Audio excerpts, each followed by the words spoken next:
Today's episode is brought to you by Forvis Mazars. SoundCartel.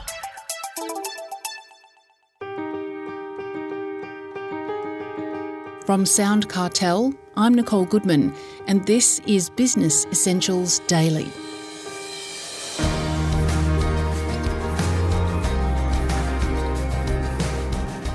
When you walk outside and breathe in the fresh air and look skyward, you're actually doing yourself a favour. There's clear evidence that nature helps guard against stress. Lifestyle medical practitioner Dr Jenny Brockis investigates the natural remedy of the outdoors in her book, The Natural Advantage: How More Time Outside Reduces Stress, Improves Health and Boosts Social Connection. And don't we need it? As Dr Brockis explains to Chris Ashmore, we're more stressed today than ever. I think you'd be hard-pressed today, Chris, to meet anybody who says they're not stressed. There are a few, but not many. And I think the issue is that we have developed the lack of capacity, if you like, to know the difference between normal stress and chronic stress. Stress is everywhere. You can't live without stress, but we have now evolved into a species living with perpetual high stress, and this is what's doing us harm. The reason it's so common is because we have chosen to live in such a way that we are constantly chasing our own tail. We are dealing with high expectations placed upon us or that we place on ourselves. And so we never can relax. We can never switch off. There's always something else waiting to be done. We're always constantly juggling different stresses. And the way we evolved with stress is we just dealt with one thing at a time. When you've got multiple stresses, there's no time to escape from them. So you're left in this perpetual state of chronic busyness, and this is what does us harm. Can stress be good for us, though, in certain situations? Oh, totally. A little bit of stress is good. I mean, without stress, we wouldn't get up in the morning. We wouldn't be able to perform at our best. There's that little tingle of anticipation or excitement when we've been asked to do something special, like give a presentation or sit an exam or something like that. And that actually revs up our stress levels to help us actually perform better. But that's okay in moderation. What's not okay is when it's ongoing and there's no respite from it. And so in that situation, what can stress do to us? What are the effects? They're quite widespread. And I think other people often notice what's going on before we do. They might notice a change in our behaviour. So we're a bit more snappy, we're more irritable, we're short-tempered. But physiologically, we start to feel different. We get more muscular tension, so we're getting headaches, we might be getting tummy aches. We find we can't sleep properly, and sometimes we can't eat, and sometimes we overeat. We compensate, go the other way. And then the other issue is that psychologically, our mental bandwidth starts to shrink, so we can no longer find it easy to take in new information and remember things. So we make more mistakes. We're always looking to sort of make good decisions, but our decision making becomes a bit dubious, for want of a better word. And we lose the pleasure that we would normally get in certain activities. It's all a bit dull and a bit grey.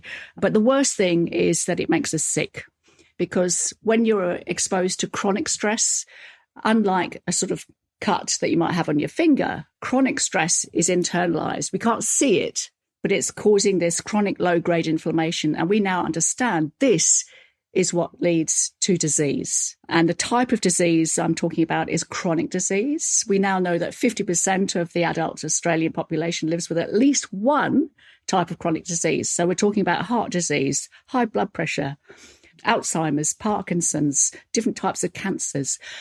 And the worst thing of all is that 80% of the chronic disease is essentially preventable, along with 40% of cancer that we are seeing in our society. We have got to do things differently. We cannot continue in this vein because we're shooting ourselves in the foot.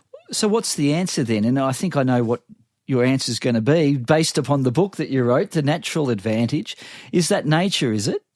Nature, definitely. It's part of the solution. I don't think we can say nature is the solution to all our ills, but it certainly can be a very useful adjunct. I mean, take depression, for example. Many people today suffer with anxiety or depression or burnout, and sometimes people need to seek help.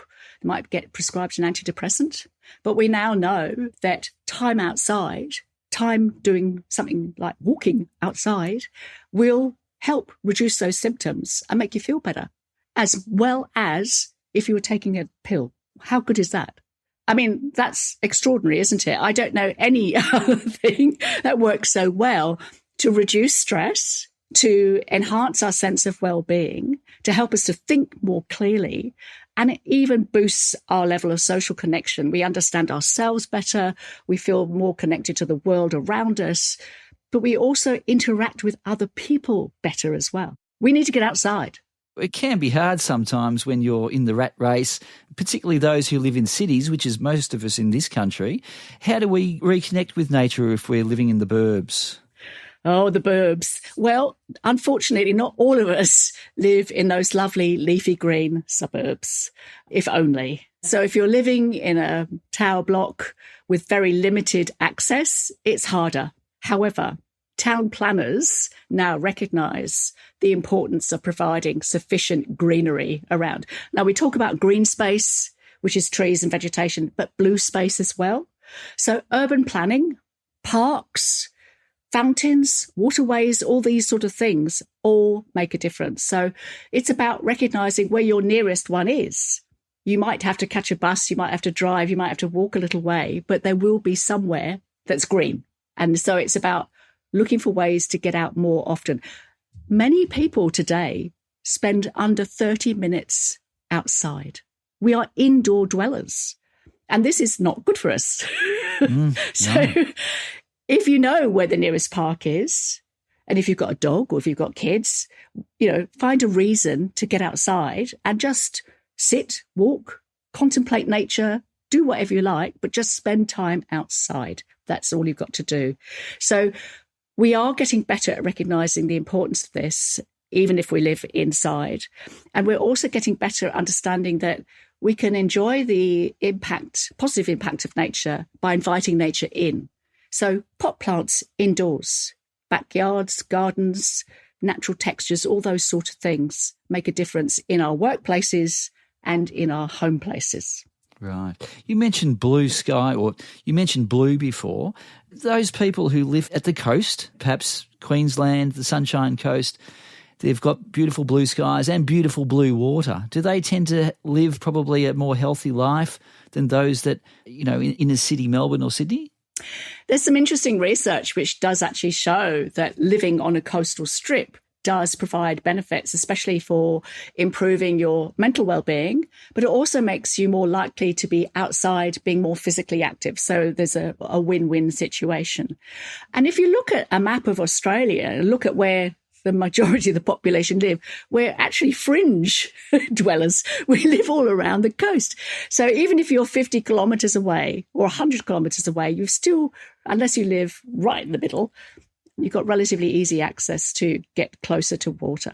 I suppose if you are in the middle, then you've got all that blue sky above your head. Absolutely. And isn't it wonderful to be able to do that, just to stand and look up and watch the clouds?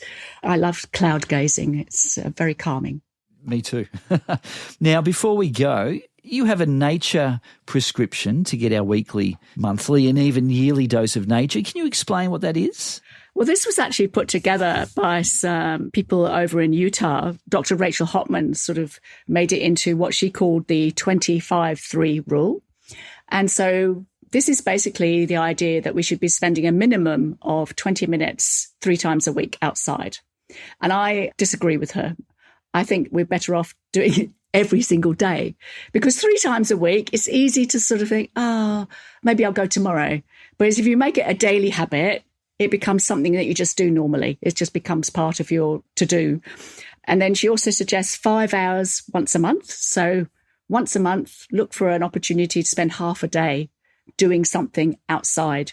Could be going to a walk, going for a cycle, canoeing, whatever floats your boat, but to do that. And then once a year, to take 3 days out for a digital detox. Immerse yourself in nature. Why 3 days? Because that's what's been shown for the time that we need to actually disconnect from all this stuff that's going on in our heads and to stop thinking, I really need to check my emails. I wonder if something else is going on that I need to know about. So it takes us 3 days to really unwind to that stage. And we need to do that at least once a year if you can. That was lifestyle medical practitioner Dr Jenny Brockis, author of The Natural Advantage.